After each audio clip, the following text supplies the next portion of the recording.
Hey guys, today we're going to be talking about triangular prisms.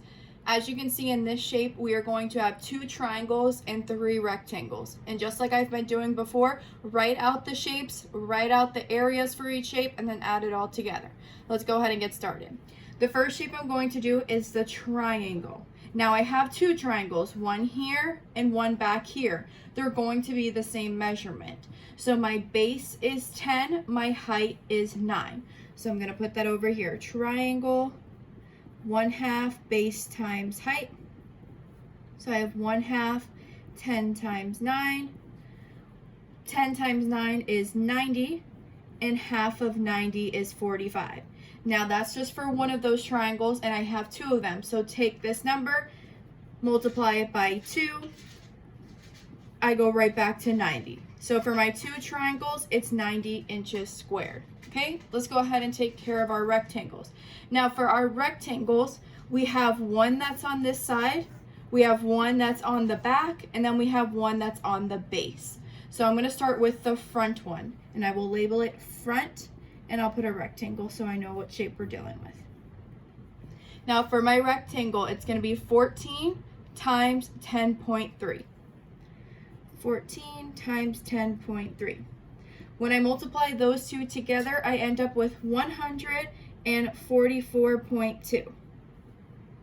Now let's go ahead and take care of the one that's on the bottom. That is considered our base. So the one that's on the bottom is going to be 14 times 10. So I'll call it base. We have 14 times 10. 14 times 10 is 140. Okay, and the last one I have is the one on the back over here. Now I see that I have a measurement right here, but I don't see anything here. So I'm going to go back to this front rectangle, and I see if there's a 14 on this side, that means there's a 14 on this side. So then I will end up doing 14 times 10.3 again. So the back is 14 times 10.3. Again, we get 144.2. Now don't think, oh, if the front is that measurement, the back's going to be that measurement too, because it's not always that case. So you're going to have to work out every single shape and every single side. Now that we have the area for all of the shapes, we're going to go ahead and add them together. So we have 144.2, another 144.2.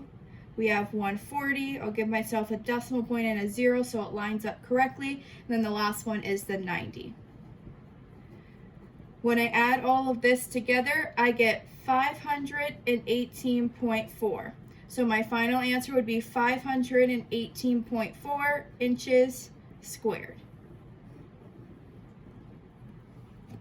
All right, let's move on to the next one.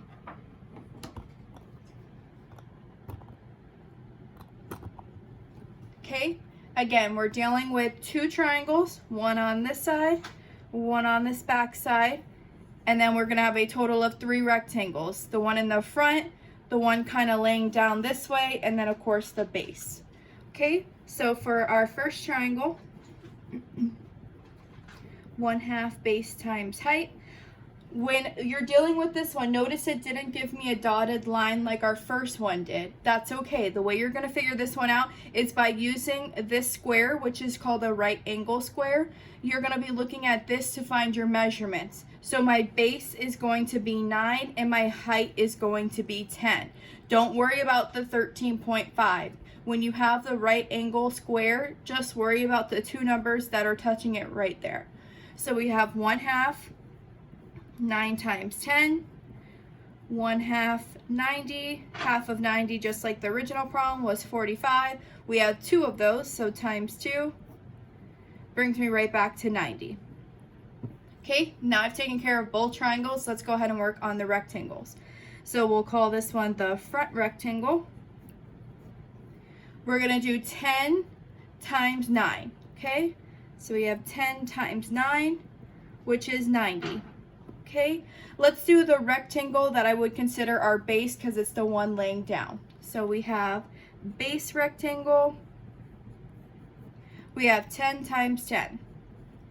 10 times 10, 100. And then the last one that we can label the back one. So back rectangle. Okay, I see we have 13 here, but I don't see a length up here. So go back to your front one, and if there's a 10 on this side, that means there is a 10 on that side. So we are going to be doing 13.5 times 10, which ends up being 135. Okay, now that I have the area for all of our shapes, we're going to add it all together.